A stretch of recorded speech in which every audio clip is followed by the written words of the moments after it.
your turban. This is Comic Books from Coast to Coast. How's it going today, Alex? It's going great. Not too chilly. Actually, I lied. It is chilly. It's like 21 degrees, so it's cold here. You're out there in the Great White North with Bob and Doug McKenzie. Right, where you were mowing your lawn yesterday.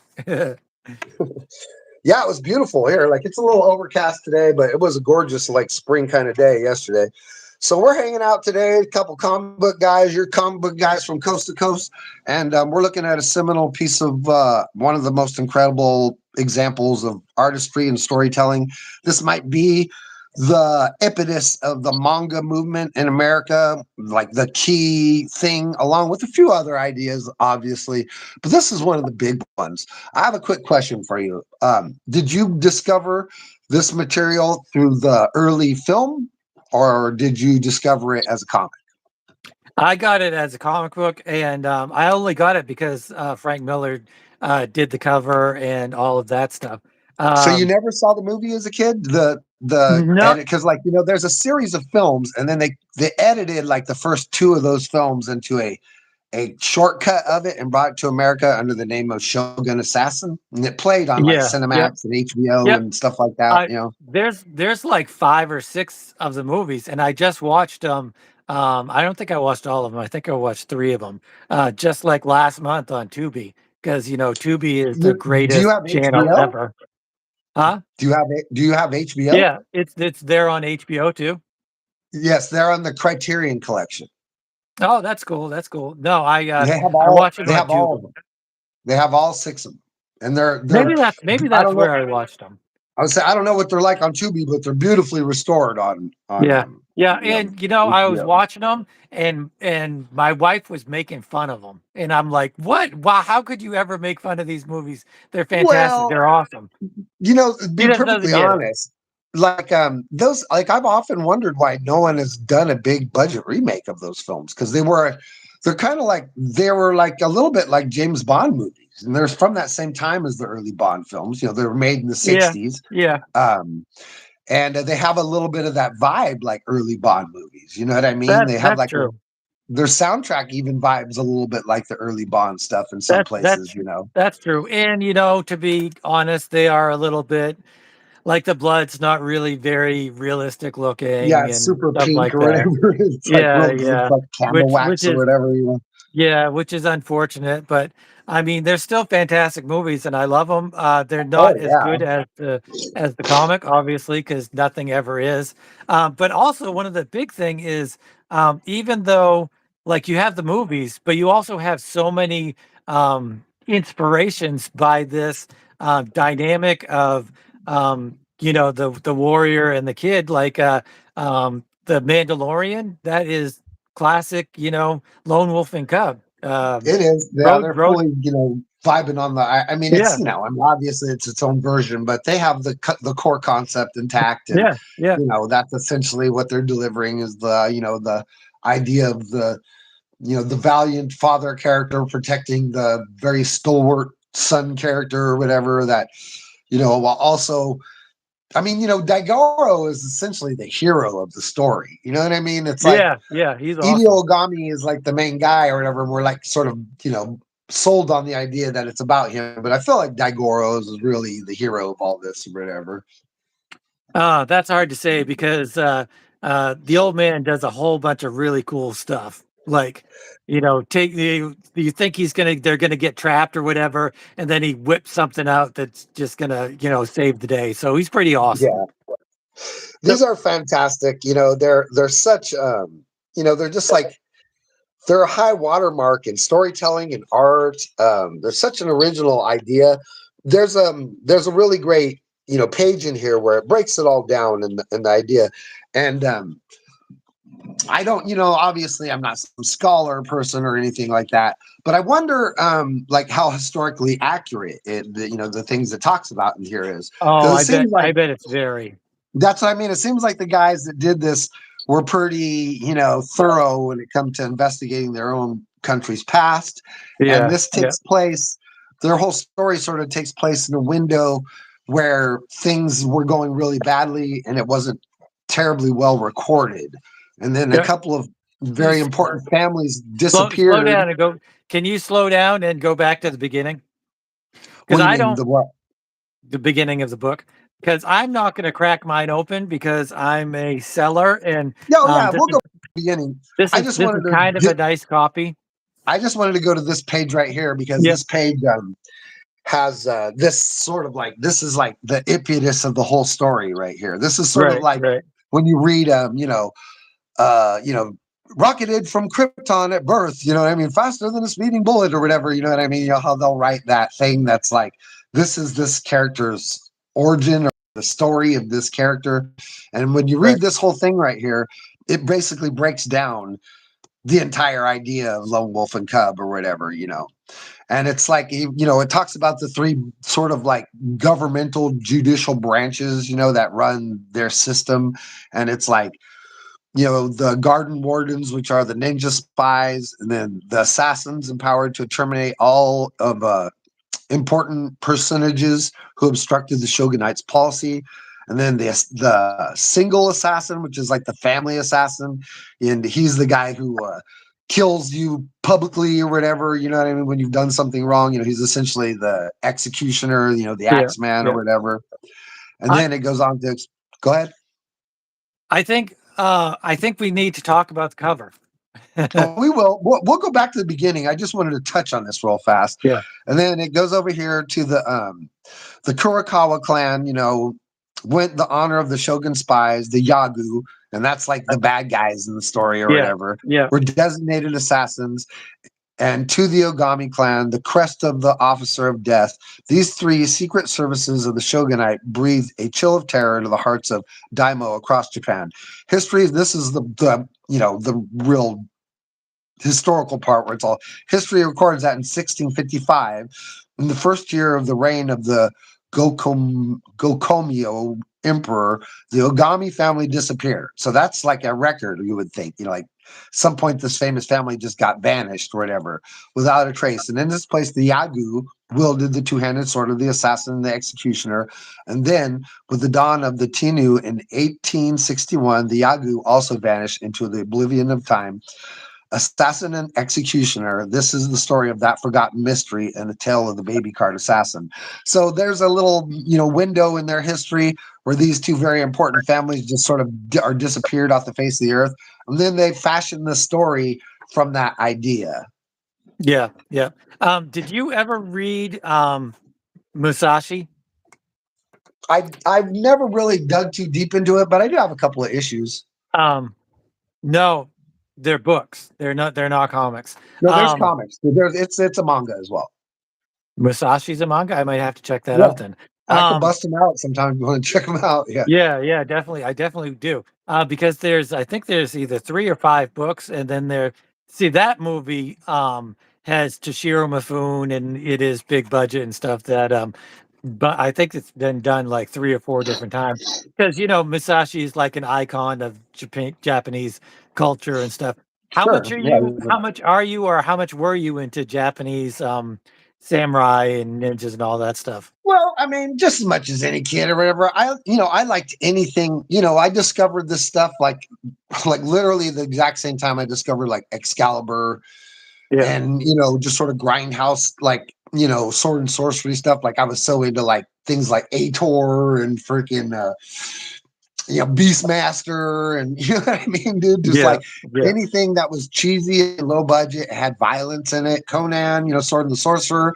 If there were shots where people were getting their arms cut off, or you know what I mean, if there was like shots where guys were getting their heads cut off, then I was into it and I watched it. You know what I mean? Yeah. I discovered this as a film before I discovered the manga. Like I Yeah. had caught the Samurai Assassin movie or Shogun Assassin as it's called film, like on Cinemax on some late night or something, and just was really vibed on all the violence. And it's really cool because it's told through the perspective of the child in that film, and there's a child narrator, you know what I mean? So the whole film is told through that sort of perspective of a young person. And when you're a kid, that's real fascinating stuff because they're juxtaposing the innocence of childhood with that sense of like intricate, death and murder, and an assassin and some guy who's just his body is a skilled weapon and just like cuts men down left and right. Because when you're a little kid growing up, that stuff is fascinating. That's why kids are like, back in the old days, they would sign up to go to war at 15 and 16 years old and stuff, you know what I mean? Trying to become a man and, fill your life with adventure, all you Yeah, get is yeah, misery, heartache, and woe, obviously. But, yeah. So you I know, I was really, really into samurai. So much that like I started to get into Zen Buddhism and stuff like that.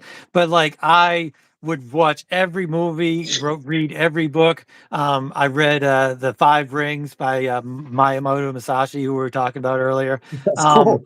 and just everything. I drank like a whole bunch of soda cans of the cheapest soda I could find, so I could cut the soda cans into samurai armor. I wish I still had it, and I was like weaving the little chink things into um, samurai armor. So I was really into the whole philosophy and the whole culture, and basically samurai stuff was like my thing back in the Dude, day. that's hilarious. You made yourself have samurai armor. That's so Yeah, cool. yeah. I wish you still It had really that too. looked really fantastic too, if I don't say so myself. But it was one of those things where it was at my parents' house, and I think they threw it away or something like that, No, that's a unfortunately. shame. But it pretty much all started with Lone Wolf and Cub, and the only reason I got it was for this Frank Miller cover. I mean, it's not really hit the best cover out of all of them. I don't think. I think this might be one of the weakest covers of all of the Frank Miller Lone Wolf and Cub covers. Um, but it's got so much. It's got a lot of movement. You got that blood that you were talking about. I mean, yeah, the fantastic colors by Lynn Varley, which I mean. I don't think I know a lot of people appreciate her, but I don't think she's appreciated enough. The colors in this and anything she does is just fantastic, and it really Yeah, she's a makes next his work. level comic book creator, like Lynn Varley. Like I mean, at this point, I'd say it's impossible to see she doesn't get respected enough. She's basically attained a legendary status for the Yeah, most yeah, part. You maybe know what that's I true. mean? Maybe But that's true. I'm sure she's won a bunch of awards and stuff. like I mean, she's a woman, so she's never gonna get the level of like what I mean. And then And she she's just a colorist. She's not yeah, not that's what it the is. Like her body of work doesn't permeate like into her own realm deep enough. You know yeah, what I mean? Because she always is yeah, working on someone else's work. yeah, So she's yeah, deeply appreciated for the level of nuance that she brings to what she does because she's one of the very best, of that. You know what I mean? Like, really, if you're talking non-computer generated color, she's probably the very best. You know what yeah, I mean? yeah. Like, I you wonder know, how she did all of this. it's all. Watercolors I believe mostly. it's all watercolor stuff. Yeah, Yeah, I guess so. Although it has like an ink look too. Also, Goseki Kojima, did I ever tell you that I wrote a letter to because he started a school, and did I ever tell you that I wrote a letter to him asking if I could no, attend his school? I know Yeah. Kazuo Kiyoki did, but I didn't know Kozeki Kojima did. Yep, yep. And so I sent a letter. I think it might be at the back of this issue. Um, he talks about how there's a little school that he started or whatever. And so I sent it off, and it was I think I was like I was either a senior or a junior in school, and I wanted to go to either Cubert's or go to this guy's school. And so I sent the letter out, and I got a reply back in a couple months or so, and he said. Thank you for the letter. It was very wonderful to hear from somebody for so far, especially. But the school was only a small. Um, I don't. He didn't say experiment, but he said something like it wasn't gonna like wasn't gonna last forever, go on or whatever. It only had like 4 or 5 students or something like that. But it was a super nice letter. I wish I had kept it. But then I went to Cuba, so it would have been how fantastic would that have been to go to comic book school in Japan? Yeah, I don't know, man. Those guys are totally different the way they approach stuff from us. You might have been going there They and getting are. your knuckles wrapped a lot. You know what I mean? Like, Yeah, you're right. I might have. I have a feeling I would have loved it though, but who knows? oh well, dude. I mean, people so often like, it's like, it's things are hard. Like I went to an all private Catholic school growing up for like 5 years, and it was old school. They could punish us, they could do whatever they want. The parents signed a thing when you went there saying, they do whatever they want when they decide to punish you. Yeah, yeah. And the parents, you just sign a thing saying you're fine with it, whatever it is, whether they cut off a testicle or remove a finger or whatever. You just had to sign a thing saying you were okay with it, and you had to Yeah, do that before your kid got enrolled in school. So like I went through some pretty rigorous punishments. Pretty interesting things, and I won't recount them right here. But like I remember it fondly for the most part. You know what I mean? There was a great deal of discipline that that unlocked a lot of potential in people. You know what I mean? Because yeah, like the world, like you could achieve so much when you have discipline and you have like real resilience, and those things have to be taught. It's not something somebody naturally attains. yeah, yeah. That's true. Okay, so we're going to drop into this thing. We're just going to start talking about how amazing the art is on this, like right off the back. I don't know if we'll go through both stories because there's actually two stories inside this first one. Yeah, And most of them are like this. You either get two stories or you get one pretty long, intricate story, and yeah, these are quite yeah, large. This first issue is 73 pages. yeah, yeah. Can you Something imagine like that. They're all turning? pretty long.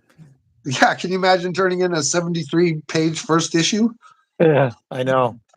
That's quite a lot. One of the great things I love about this book is that it's not really traditional manga.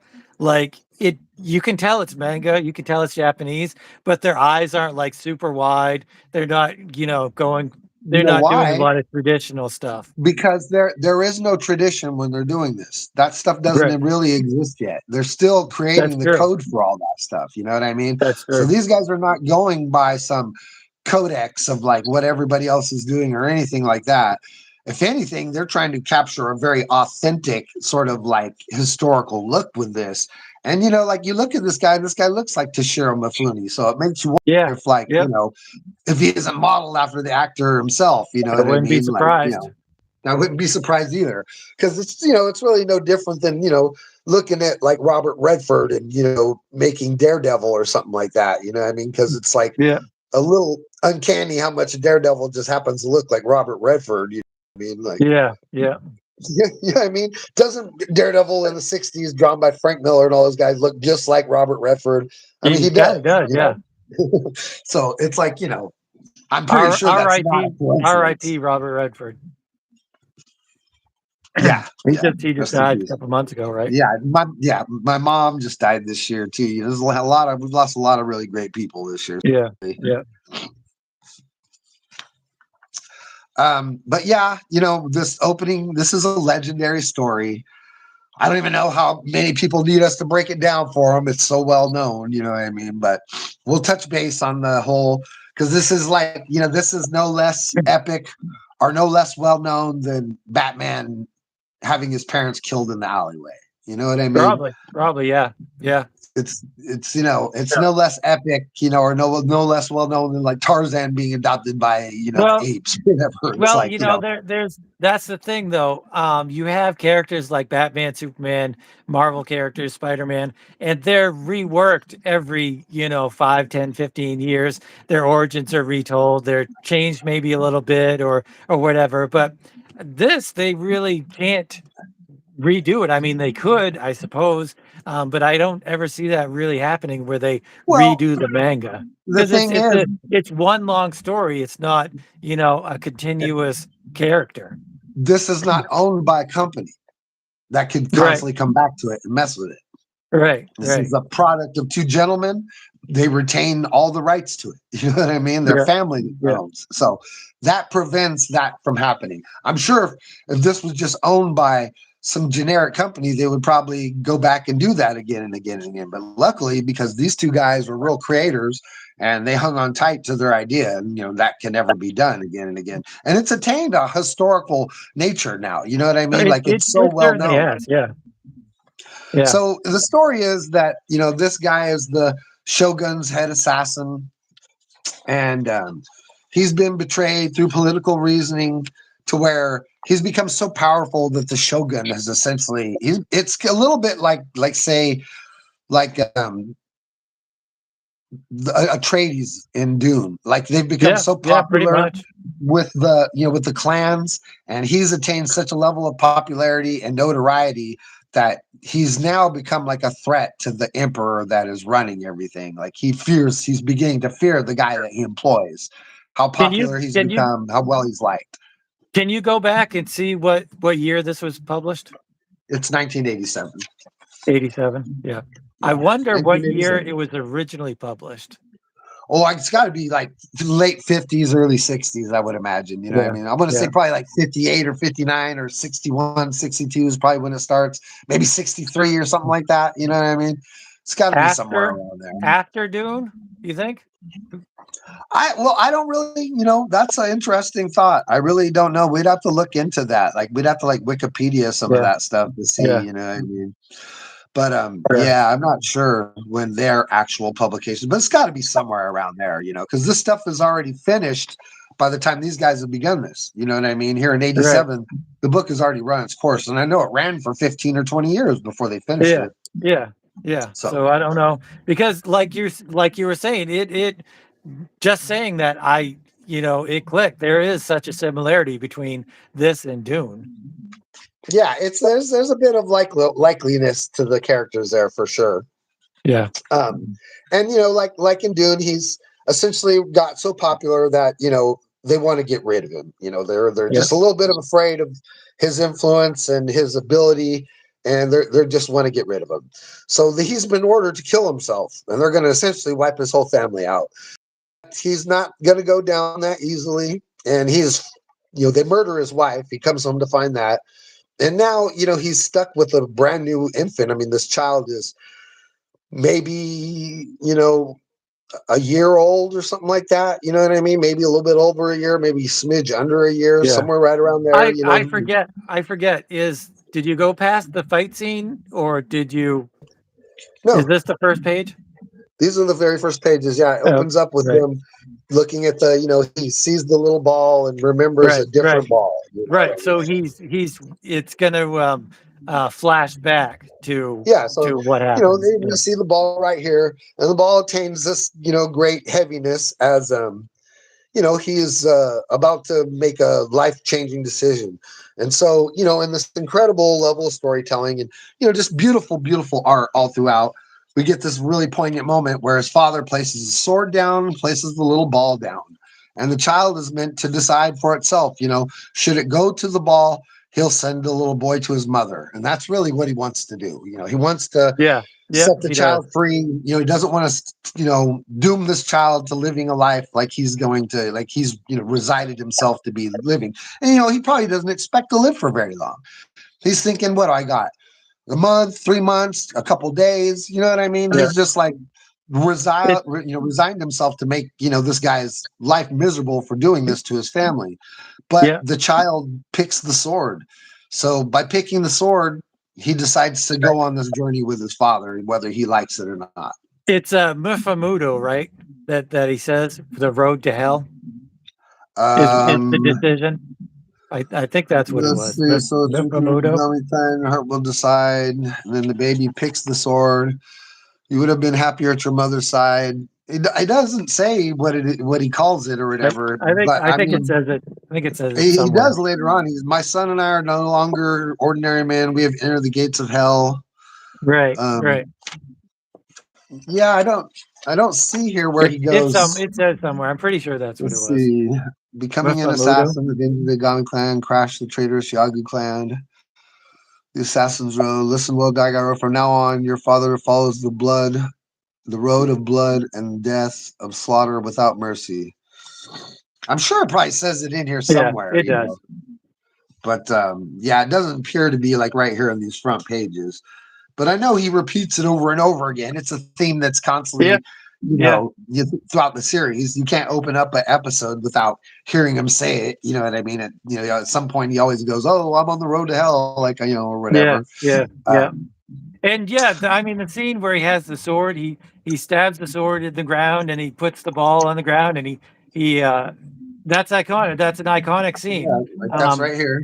yeah, I was there a scene like that in Mandalorian? I don't know. No, no, no, Um, because it's not like that in Mandalorian. Like he's not, you know what I mean? Like he just assumes fatherhood of this child or whatever, and then they right. become like these two hard guys on the road together or whatever. So it has all the same connotations, but it doesn't Yeah. have that decision of Right. life and death, that baby Grogu has to make or anything like that. Right. He just decides to take up its cause. Right. But also, Road to Perdition is super similar, and I can't remember if there's a scene where he chooses to to go that road. Yeah, I don't know. I've never seen that film. I've never watched You've Road never seen Perdition, but Road to Perdition? I did watch your video on it or whatever. Yeah, it's a fantastic movie. You should watch it. It's a I honestly fantastic didn't even movie. know it was based on a graphic. I didn't know there was a graphic novel before the film Yeah. until you pointed that out. You know what I mean? I wasn't even aware of Yep. that. Yeah, and it's super based on this. Like it's almost you know plot wise, it's almost exactly the same. Right. It just takes place in the 30s and it's a Yep. gangster movie Yep. instead of. But that's the Yep. great thing about these kind of stuff is that they're so transposable. I mean, a lot of people know Yojimbo, and Yojimbo is, a great, one of the great Right. samurai films of all time. And then obviously, here in America, Sergio, well, not in America, in Spain, we'll say in Italy. So Sergio Leone takes the Yojimbo story and transfers it into an American Western, and we got Fistful of Dollars. Right. Right. Right. So those things And can just always just be, like Seven Samurai becomes yeah, Magnificent Seven. the Magnificent Seven. Yeah, they can always be transferred back and forth because the plots are like, so essentially human. They can be Yeah. applied to just about any culture or whatever. Yeah. Yeah. But just look at the art on this thing. You have to recognize like there's no digital nonsense for No. these guys. No. You know what I It's mean? all. I'm wondering how much brush they do use and how much pen work they use. I think Yeah, it's mostly pen. Yeah. it's why it is mostly pen, but there's a great deal of brush that comes into it though at times. Like we're not seeing the brush too much on this stuff, but like I bet you like say like on big strokes like this when he's making these like these little wooden pylon things up here on the roof. Yeah. Those are probably just Maybe. choop, choop, choop, choop, just brush And strokes. You know also what I any mean? Like, writing, any Japanese writing might be brushed too, because I mean that's yeah, obviously the way they yeah, do it. yeah. So, some of it looks like, yeah, most of this is pen, but I mean, like say later on, we'll get into stuff where, God, the stuff is so beautiful, man. All It's right, just all right. So insanely I have a beautiful. question for you. You are a huge black spotting guy, and there's not a lot of black spotting in these books. How do you feel about that? Well, see, like, here's the thing about that. Okay, it's like it's not that I'm a huge black spotting guy or I like only like work that has black Well, spotting in it or anything I like mean that. that's nothing wrong with I that. I just like it tend too. No, no, no. I mean, like, I don't take it any way or the other. I mean, it's a fact about my work. It definitely is. But I just look at it as dramatic lighting. It's just I like the Yeah, lighting to be a yeah. bit more moody and a bit more dramatic. You know what I mean? Some other people don't, and that's fine. You know what I mean? I don't even think about it like in terms like that. Like, it's just what I like to do. It's not for everybody. It doesn't, you know what I mean? It's not going to work on everybody's art or whatever because not every, you got to approach it, like you're lighting something or whatever. Like, and your lighting creates your mood or whatever, and I just It tend to do the Ridley Scott thing and keep the yeah. lights low, It I it guess, does it does it does. Black spotting is shading and shadowing, and I brought this up actually in my last video. Do you think there's a difference between just doing some really good shading and shadowing and black spotting? Like Sin City is obviously one of the greatest examples of really good lighting or really um, intense lighting. But would you consider that black spotting? No, I would consider that more of a stylistic choice myself, because it's all black in Sin City. You know what I mean? The Yeah. the lighting is like wherever, like gosh, it's all black in Sin City. It's just Sin City is almost like looking at the negatives of a photograph as opposed to the actual photographs itself. You know what I mean? Yeah. So Sin City is a little bit of a drastic, like response to that kind of thing because it's a, you know, it's artistic. He's trying to say something, through Yeah, that whole yeah, art style. Because I mean, you look at what he did in Dark Knight, and that's much more along the mainstream of what we're used to or whatever. And then he takes that sort of idea and pushes it all the way to the extreme, and then we get Sin City, which is almost like a visual reflection of the 1930s detective noir narrative. You know what I mean? It's almost yeah, like pushing that whole, oh, she was a dame and she walked into my office with legs up to her, whatever. You know what I mean? yeah, Like, yeah, you know what I'm saying? Like, it's like you took that narrative and turned it into a visual pitch. That's kind of like what Sin City is, I think, yeah, definitely, definitely. But But like here, like I for think it's interesting to compare black spotting to that kind of a style. I Or really don't think about things in terms like that. I just don't. I don't ever sit around and just think like, oh, this style or this style. Things are either visually good and it works or it doesn't, and that's all that cues me in. Like, think like, oh, this or that. Like, none of that makes any difference to me. You know what I mean? Things are either like visually, like they work really well, or maybe like the cues, don't come together and it's a little sloppy. So the more elegant and the more beautiful things are, the more I'm cued into it. And it doesn't matter if it's very dark or very light, or it doesn't matter if it's a single line weight or very advanced inking. It just depends on like what you're doing and how much grace you have with what you're creating. You know what I mean? Like things either work or they don't. But like talking about the brush that's the stuff, key, though. That's the key. I like to think about why they work and why they don't work. yeah, That's for sure. I that's mean, for I don't me. think about stuff like that, but God bless you. Go right ahead. Yeah, Think about it all you want. You know what I mean? Like I don't work like that. I don't sit around yeah, and ponder what other people do or think about. I just, things are, to me, it always boils down to things are either good to me or they're not. And if they're good, I like it. And if they're not, then I don't. And I don't give it a lot of yeah. time or energy away to pondering the things or whatever. It either works or it doesn't. And I I just move right along. I think you probably do. You just do it subconsciously. Yeah. I mean, But whatever. yeah, but I was thinking like it would be a fantastic thing to look at, like something everybody draws in so many comic books, like trees.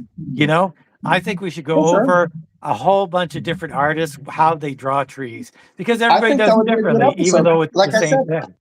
we should do an episode where we just look at trees and just look at space. You know what I mean? Those two Yeah, things can yeah, really, yeah. Space align definitely too.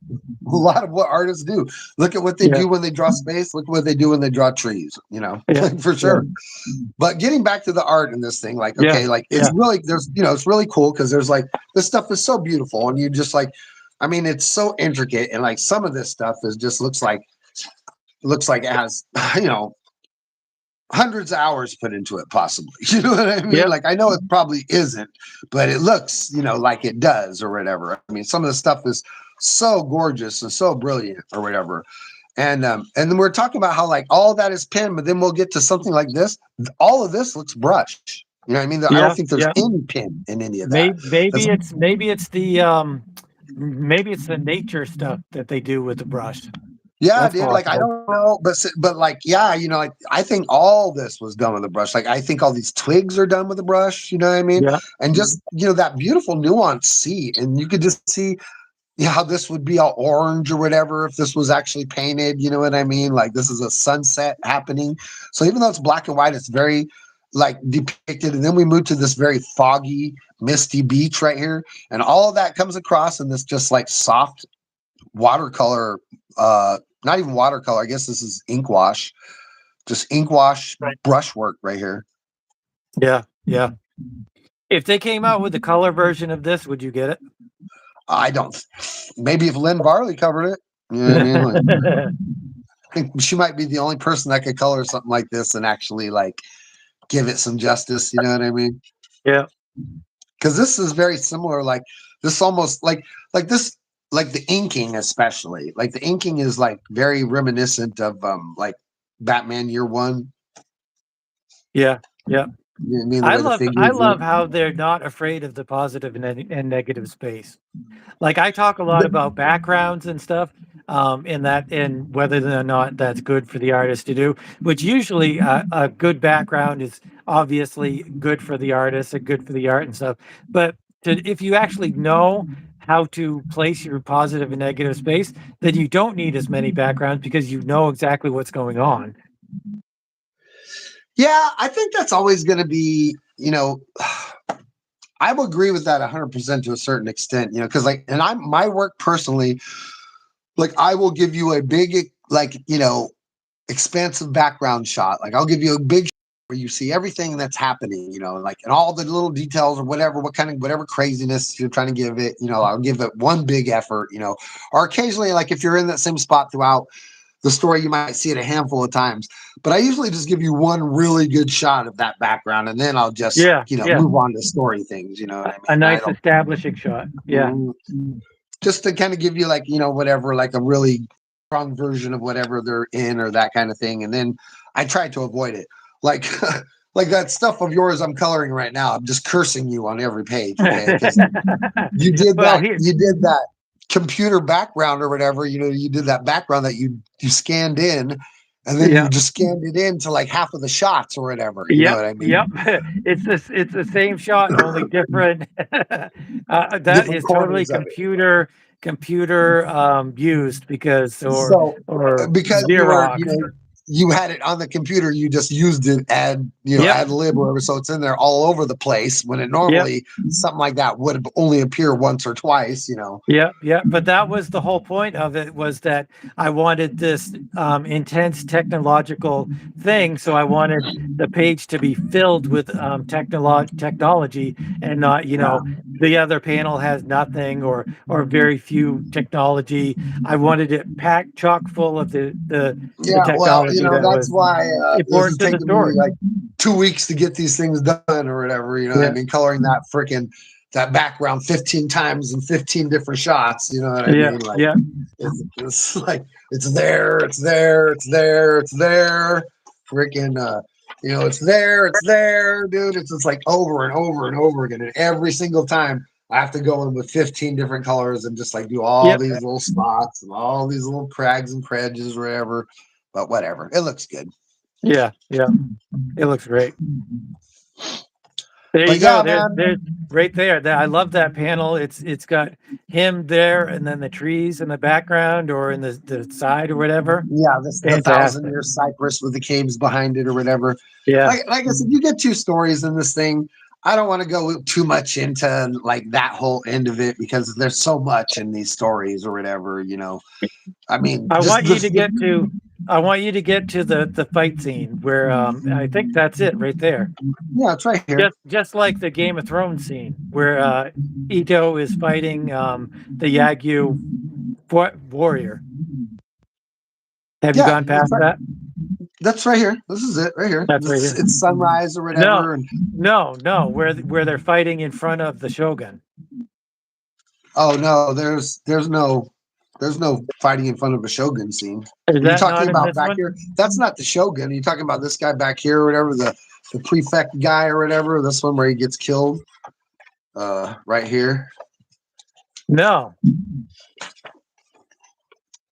Yeah, Is this that is is that's that is that the one that I did is this is maybe issue that one.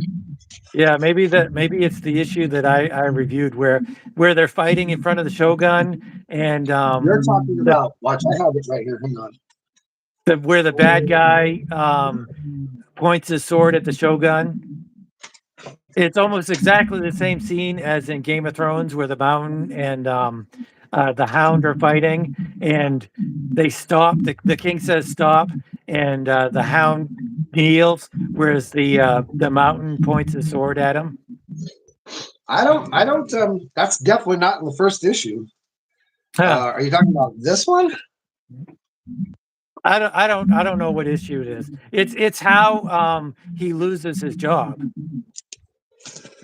That's or definitely not something in this issue. or not. No, he doesn't lose his job there. Yeah, no.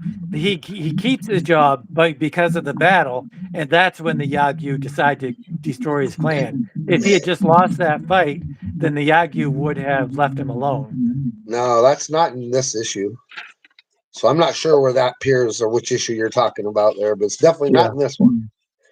No, this just has this opens up essentially, on a flashback or whatever, and he's remembering them coming to his house and what he did. He's already like it's all that stuff has already happened at this point in the Yeah. story. You know what I mean? It Yeah. just opens up with like they don't even show his wife being killed.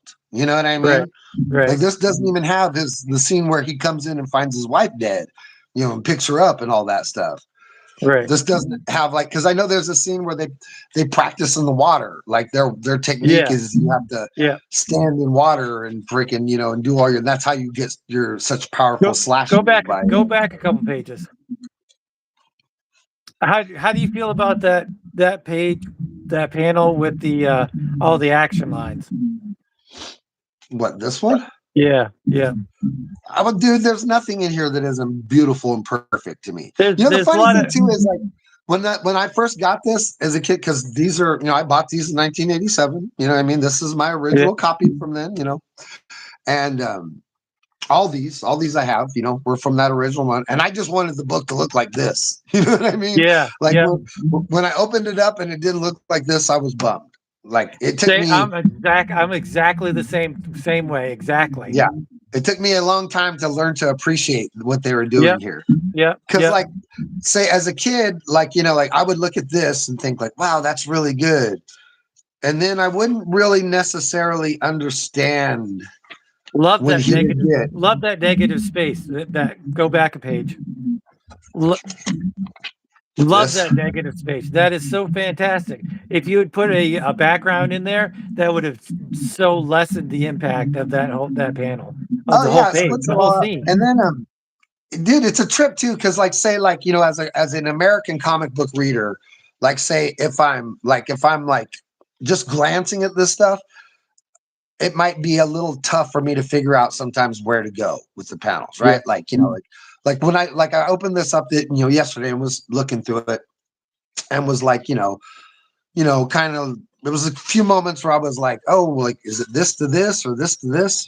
Like this one right here, Yeah. But when you start reading it and your brain goes to like seeing it in your head like a movie or whatever, you know what I mean? Like you're starting to like as you begin to read it, you start to feel all the visual pulses, as they come along, and you're like, you can really see it cinematically, you know what I mean? And then it becomes easier and easier to like really understand it. But he'll do these things like where he draws all the way across the top as one panel. And then you have to go over here and read this page like a page, and then read this page like a page. You know what I mean? But somehow he gets it and it works perfectly, and it's not confusing at all. I never have had a problem with Lone Wolf and Club reading it like that. I've never been confused at all. Yeah, like this one, you read across and then you read all the way across again, all the way across again, all the way across again. But it's not uncommon to come across one of these, like this one over here where it's all the way across and then you have to go page and page. Right, but it's broken up. You've got that big white spot in the middle of the panels. But it never feels confusing. Yeah. So, like once you're reading it, like you never feel yourself get lost at all. Right. Like it beats along and you really I don't know exactly like what magic spell he casts on you halfway through this thing. So all of a sudden it just all starts making perfect sense. You know what I mean? But it really does. And I mean, it's some of this, it's like I talked about earlier. It's like, he's not following a code of how this stuff is done. There is manga code. There is no book you could go get at the library that tells you what manga is and then how to approach it or whatever. No, like these guys are creating the code right now. And like, dude, all this scratch and stuff that he just spends hours scratching out. You know what I mean? Like there's no visual thing there that goes like, this is this. But he turns it into that thing slowly. So your like brain totally, you know what I mean? Like through all his like scratchiness, you begin to understand that it's lighting or it's clouds or it's grass moving or it's the wind blowing through the grass. You know what I mean? All that scratching you can see that it's so much of an influence in Frank Miller's Ronin. Oh, Because I mean, absolutely. you look at Ronin though, and you're like, oh, that scratching is really cool. But then you look at this, and you're like, I was like, man, this is better. This is better Oh than yeah, Ronin. because he can't do it like these guys. He just doesn't Yeah, have it. But I think everything that Frank Miller did, like once Frank Miller jumps off of his I just came to Marvel style, you know what I mean? right. Like, which is Yeah, like way more like Neil Adams or something like yeah, that, you know. yeah, He just totally latches onto an Asian thing, like, you know what I mean? yeah, He's trying to Daredevil. It has the same lines as this. The figures have yeah, the same kind yeah, of line weights, you know, the same squiggly clothes. You know, he's approaching like the folds in his fabric the exact same way as these guys are. He's ripping off everything yeah. from this I don't stuff. know You if know I'd what I say mean? Like ripping off. he I gets would his, say inspired by. well, whatever you want to call it, he's grabbing this style and he's Yeah, implementing it into what he does. 80% of it, you know, eighty yeah, percent of what he does changes towards this. You know, when he yeah, discovers it, and like yeah, once again, we're seeing all this line, and that's brush. You know, this is all brush right here. You know what yeah, I mean? And yeah, this whole panel is all brush. You know what I mean? I yeah, bet you those yeah, birds are knocked out so fast they just like boop boop bloop boop boop bloop boop boop bloop boop boop bloop. You yeah, know what I mean? And yeah, you know, and all these birds, and then these things, you know, those are just big brush stroke, the big blots or whatever, you know. And it's so cool how like the visual starkness of it, because it's like all this pin work that looks like it takes hours, hours and hours and hours of pin work, and then this beautiful panel in the middle, breaking it all up that with these just yeah, heavy shadows. You yeah, know what I yeah, mean? yeah. That's what I was talking about. The positive and negative space is fantastic. Yeah, I mean, look at these that. guys are Look at masters that of middle it. panel right there. That's Yeah. awesome. On both sides, you know, I have this great, you Yeah, know, yep, sunrise right, and then right here, just the empty panel, and then this one with the oh, what is this? The duotone or whatever, you know, yeah, like in the yeah, sun made out of duotone, you know. And they don't do that stuff too much, but every once in a while, you know, or like even this one with this dude's face right here. And if you look, you know, close, you see like where Daigoro's little, you know, where his little mirror is flashing on this yeah, guy is completely round, and then everything else is just like little lines, you know, to delineate the dark, you know, shadow, and then yeah, that light yeah. hitting him right in his eyes, you know. And I love that scene where they're meeting by the ocean or whatever, stream or whatever, and he leans over and Daigoro has that mirror on his head. That is so awesome. Yeah, So it's just awesome. that's right here or whatever. You know, Yeah, he's running along, and yeah, then you know they're running into the sun, and then just as they kind of he dips down, and Daigoro's pops up with the little light on his forehead right there, yeah, and yeah, then we see the huge flash.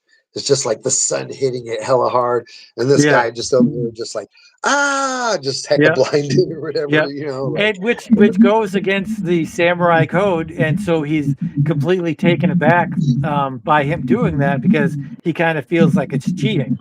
Kind of like there's a scene where Ito throws his sword and his opponent like lies there dying. He's like, "I can't believe you actually threw your sword." And Ito's like, "I'm not a samurai. I follow the road to hell now. I'm now a demon. I'm not a samurai."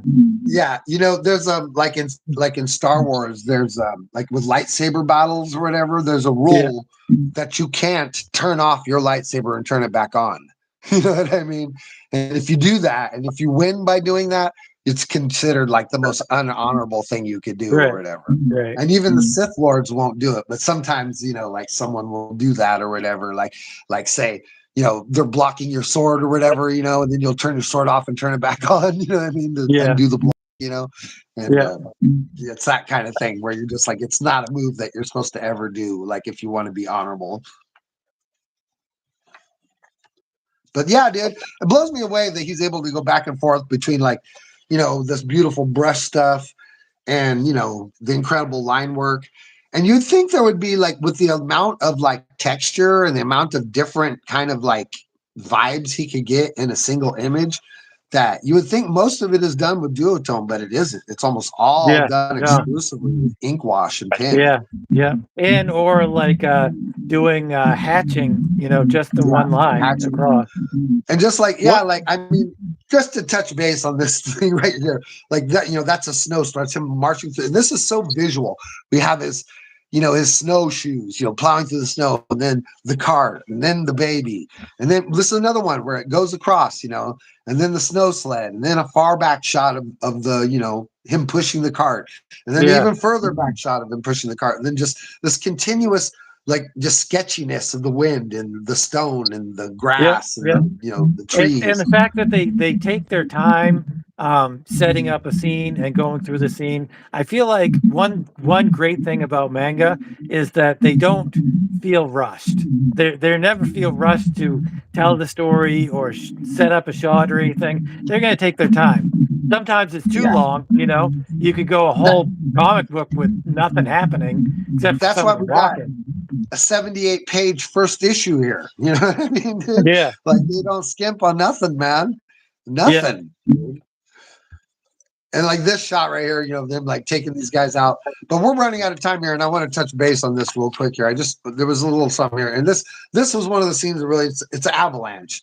And Yeah. we start off with this shot of the the rumble or whatever, and then that already is just like there's so much work in here, so much pin and so much time spent on that one panel, and then we have another massive panel, the snow sliding right here, coming down this mountainside, and then a massive 2-pager of just the avalanche. You know what I mean? Yeah. Tree Yeah. here being buried.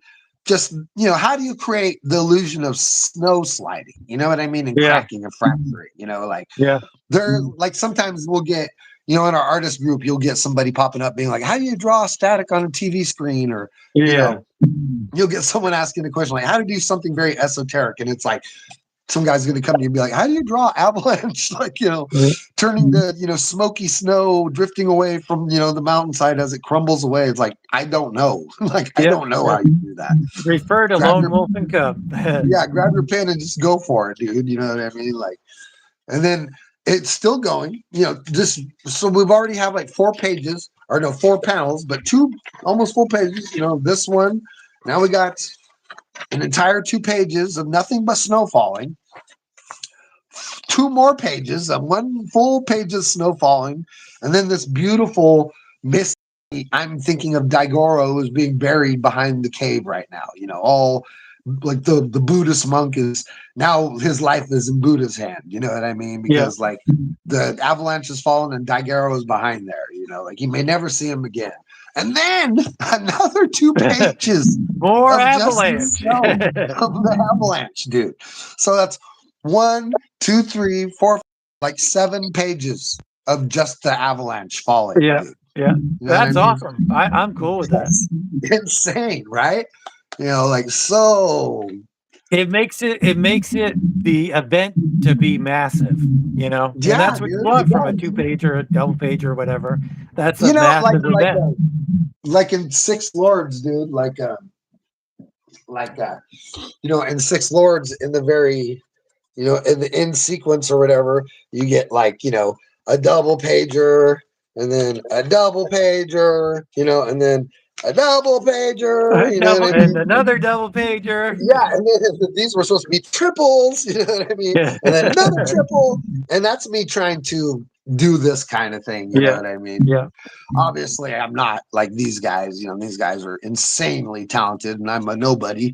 But just as an artist, you always want to push, that Yep. cinematic moment, as hard as you can to make people feel explosive about it. Because a lot of the times, how something makes you feel, is so important. Like, you could be reading a book and maybe be like, "Man, I don't gel on this art that much," and then all of a sudden you'll get to a part of the story where they win you over, and all of a sudden you get like, I see what he's doing, and Yeah. this is Yeah. fantastic, and like, what a great way to approach it, and you're just like, Yeah. oh, they win you over because their It's artistic it's a ability. Yeah, it's a lot like you've got these big events. I was watching as you have Stranger Things. And those like you remember when the two couple were trapped in that room and Huh? all of this bad stuff was happening and Everything's melting. like the world is melting and blowing up and stuff. But once they actually start talking to each other, the noise level goes way down and like all of that massive stuff that's going off in the background kind of fades away so you can zoom into these two people having like an interpersonal relationship discussion. Yeah, Yeah, it's like once they that's what it's begin about. their inner monologue, the world fades away or whatever, Right, and you right, just right, have a right. monologue of their hearts or whatever. Yeah, Yeah, I love the end of Stranger Things too, man. I thought it was yeah, fantastic. yeah. Me too. I'm such a huge Stranger Things fan. I thought that was really great. And Yeah. people don't understand how hard it is to write an ending. Oh You know yeah. what I mean? Endings are hard to write. No one is ever happy with the ending. You know Nobody, what I mean? nobody. Name me an ending that everybody loved, Yeah, other it's than hard. Star Return of the Wars. Jedi. Other That's one than of my Star favorite TV endings. show, any TV show that Yeah, it's ends. hard, man. I Like, don't think there's a single one. There's not a single TV show that everybody is like, oh, that ending was yeah, fantastic. especially the more beloved the show is, the harder it Yep. is to end it. The Yep. ending of Seinfeld, people hated it. The People ending of hated it. MASH, people hated it. Yep. Freaking like, Game of it's Thrones, hard. people hated it. Yeah, Lost, it's people hard. hated it. It's Friends, hard, people man. hated it. Yeah, it's like people. It's no one. Once you write something so beloved, it's almost impossible to end it in a way It that'll make is. people happy. It is. I hated the ending of the Dark Tower. You know what I mean? I Yeah. loved the Dark Tower, and I hated the end of it. You know what I Yeah. mean? Yeah. I don't know if I hated the end of it just because it was over or just because how we ended it. You know what I mean? Right. Like, but I don't know. that Did is, people hate Breaking Bad's ending? You're not a fan of Breaking Bad though, are you? I didn't watch it, so I couldn't tell you. Yeah. Yeah. But But anyway, we had a buddy on here, man, and but that Six Lords of Sound. I appreciate that. Like, who are we looking at? Brian oh Scheck, Brian. Yep. Brian Scheck Snyder. Well, Byron, I really appreciate you coming by, and thank you so much for dropping some lines on there. The Mist by Stephen King. The end is awesome. I Yeah. think you might be Yeah. right. That is have a Well, pretty good ending. movies are different than TV though. Yeah, You can have a pretty decent ending for a movie, but but the TV. thing is, the bigger your movie trilogy kind of thing, like if you turn it into like say like the Marvel thing, like it was probably really hard for them to end their first run, but Doom, what was it? Endgame was a fantastic way to end it. You know what I mean? Yeah. Yeah. Like it's hard to write something as big as like 10 years of Marvel films and then go, this is the end of that run. But they really Right. nailed it. You know what I mean? Yeah. Because the Yeah. bigger I you think make so. it, the bigger the ending has to be, like. Yeah. Yeah. Definitely. And like you said, like So you could do a film and then to film and have it be fantastic. But like the end of Star Wars is fantastic. The end of Empire is fantastic. And I loved the end of Return of the Jedi. But yeah, that's me the one too. film people are divisive about. People don't really like the end of it or didn't want it to end or whatever it is, wherever psychologically you land, you know what I mean? It's Yeah. like they didn't like the Ewoks or whatever, somebody just doesn't like something about it and it just, doesn't stick the landing for them, you know what I mean? And that's the biggest part of any story. And it's a hard thing to do. It's a hard Yeah. thing to do. Yeah. It is. But that's Lone But Wolf and Cub. It's one of the seminal things. We just wanted to take a look at this first quick story and just drool a little bit over the insane amount of control and detail Kazeki Kyoki and Gozeki Kojima, or Kazuo Kyoki and Kazeki Kojima, two incredible artists. That's so cool that you almost went to freaking Gozeki Kojima's I art would have loved school. that. That would have been so Dude, awesome. you're a lucky man, that you even, got to go to the Kubert school, which I Yeah. dreamed of as a kid growing up, There was But actually, when I went to Cubert's, there was one Japanese girl, and of course, all the guys like fawned over her and stuff. So that's funny. anyways, Alex and I are comic book creators too, and I am the creator of Six Lords of Sound, and this is my one-shot Six Lords comic. There will be more of these one day, I believe. Although, I got to tell you what, it's almost like weirdly ironic that that the anti-void, which is the sound disease plague in this story, and the reclamation are both clouds of monster ideas, Yeah, right? yeah. And I will never draw a cloud of monster story again after after what Well, we're we'll doing see right about now. that. We will see about that. So I'm so sick of drawing clouds of monsters, man. And I still got You 5 got a more lot books. more to go. You got Yeah, a I lot got more to 4 more go. books to do with this stuff or whatever. Yeah. But yeah, this is Six Lords of Sound. This is like a really fun. This was my very first comic book. I'm going to be printing more copies of this in the near future, and we'll be selling these. And I'll be selling this book for forever. As long as I make comics, you'll always, find me trying to push this thing on people somewhere. And along with Alex, I'm also one of the creators of the Entropy Alliance, and this is the original experimental black and white comic that we created with a handful of wonderful creators that all contributed fantastic art to this idea. I mean, since then, the idea has sort of been centralized to where I've taken some of the more basic elements from this and built it into a larger story with Alex. And even though there's quite a few amazing artists on this, really only a handful of these stories apply to the story going forward. But this book is still fantastic. It's wonderful. It's full of incredible art. And if you read it, it does give you the overall basic for the very beginning of the story that we're moving forward with here in the future. And I can't thank, enough of all the amazing artists like Swayze Crazy who came on here, Charles Degalato who came on here and did some beautiful, beautiful art. This goofy guy named Alexander Turbin did some stuff here at the very beginning. Yeah. There's a lot of wonderful art in here and a lot of wonderful artists involved. Anything you'd like to show before we get out of here, Alex? I know you're Yep. I've Morgrim. got Morgrim, the Savage Cyclops, is a comic on Kickstarter right now, #1, and it is fully back. So if you back it, you'll get one of these busts of Morgrim himself, the Savage Cyclops. Other than internationally, I don't think I can sell these. I might be able to do something where I hollow it out, but I don't think so. Just going to be too heavy for international buyers, backers. I'm sorry about that. But it's Morgrim, the Savage Cyclops, and he lives in this world, Theostoria, and basically all of the old evil gods control the world, and Morgrim is trying to deal with that, and it shows his origin and his other stories and his other tales that go along. But also we have random access, and we'll have a link in to the Kickstarter for this. We have random access #39, and Bev Grimes art is the cover artist for #39.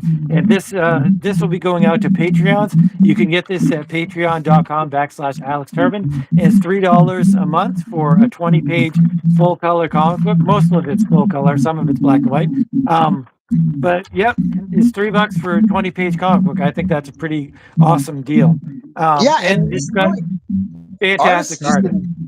better and better artists. Just everybody putting more and more of their heart into the art. Like Random Access has really become like a hub of like really creative people doing really creative stuff, and like Yeah. everybody, really trying to bring their A game. And that's kind of like I'm really like sort of happy for you in the fact that I know that's sort of was like always your goal with Random Access was to Yeah, get yeah, it was. other artists involved and get them trying to do, their very best work and give them a platform for showing their work. And I really see like the artists really starting to push what they can do. Like, in the beginning, everyone was just sort of turning in this and turning in that. But now we're starting to see fully realized stories, fully Yep, realized yeah, pages, artists who have never published before really coming out of the wall work to try and do their best work and bring it to the doorstep of Random Access. And it's really cool that Random Access gives a lot of these artists the ability to have their work in publication for the first time them to have actual published pieces that they can hold in their hands. We just had an artist on our art group the other day saying that they had contributed something to this issue and that it was going to be the first time they've seen their work published. And I yeah, know how exciting that is. You know what I mean? It's so work, which exciting. is And fantastic it's a cover. really exciting idea to have a platform like Random Access to be getting your work out to people. And I'm just really, stoked that the book has come so far and that it looks so great recently. And I also Yeah. just want to say right here that Byron over here was saying that we should do a review of Dagger and Kamui. And we definitely may in the Oh near future yeah. because I definitely have some Kamuis. I think I have some Kamuis too. I'd have to find them. I don't know where they are. Is that is that Japanese, or I thought It that was is. Korean? It's a story of a child samurai. Kamui is a kid who's learning to be a samurai. Right. But just to touch base, after looking at the Lone Wolf and Cubs stuff, you know what I mean?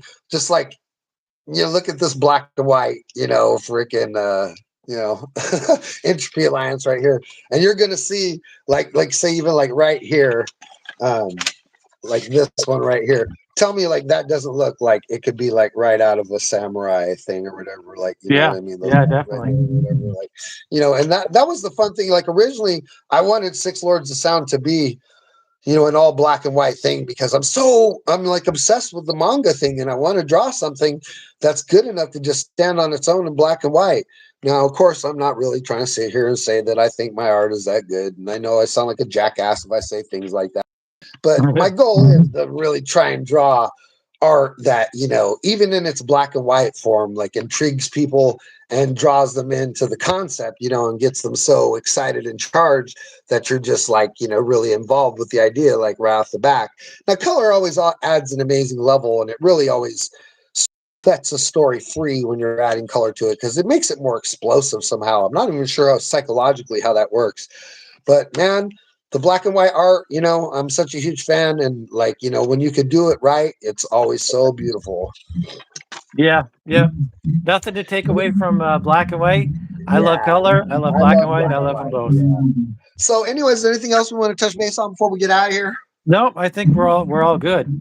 Well, you know, this has been Joe Leo Leonardo, and Alexander Turbin. And we're just taking a look at one of our, you know, favorite old school stories, Lone Wolf and Cub, you know, just a really Inspiration. yeah, comic book inspirations. Just like it's way up there. You know what I mean? Like Yeah, Lone Wolf yeah, and Cub is like Superman. It's like any similar. It's like Batman. It's like anything that has just stood the test of time and remained. You know, like there's no way to look at it. There's no one can come in and penetrate this and not make it awesome. No one's ever going to come and sit down and be like, "Man, Lone Wolf and Cub sucks. Look at this." You know what I mean? Like, you know, it's such a seminally perfect thing on every single way. You really could never improve on it. Every artist should look at it. Every artist should absorb this, and every artist should be trying to, you know, bring this level of game to their storytelling. You know, I'm sorry if you're going to sit down and try and do it, you might as well try and do it the best you can. yeah, definitely. Which leads All to right. our new outro. Do you remember the new outro that I was thinking about? Well, I believe you were saying something about make better comics. Make better comics. Even though, cartoonist kayfabe used to say make more comics. That was their thing, right? Make more comics. It was. Read more comics. Was it make more comics or read more comics or something like that? It was both those Um, things. You know, they would say read more comics from time to time. They would say yeah, make more comics. Yeah. yeah, yeah. But I think even though, everybody's doing their best and everybody's making great comics, you can always try to do better. And that's why I'm saying make better comics. Make better comics. And when you're making better comics, you're going to be doing our other key thing, which is to always be out there and creating. And over here, we always say, keep on creating. So we say, keep on creating. And while you keep on creating, make better comics. All right, Alex, I hope you have a good one. We'll talk to you You next too. time. Thank you Thanks for guys for watching. stopping by. And like we always say, keep on creating.